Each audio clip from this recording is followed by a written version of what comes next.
Sabah Kergjota, djaloshi i dal nga Akademia e Vllaznisë, po jeton një ëndër në elitën e futbollit skocez, me skuadrën e Hearts, që kryeson kampionatin dhe është shumë pranë fitimit të titullit kampion.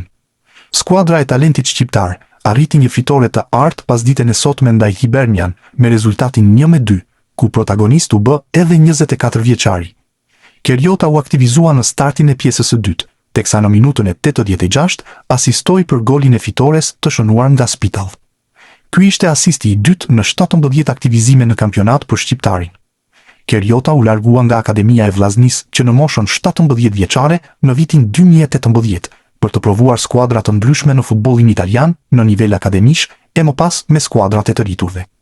Në sezonin e kaluar, sulmuesi ansor spikati me San Benedetese në Serie D, duke qenë autori 10 golave dhe 13 asisteve, që ndihmuan këtë ekip të ngjitej në Serie C, teksa fal performancës së tij arriti të transferohej te skocezët e Hearts, ku është shumë pranë fitimit të titullit kampion.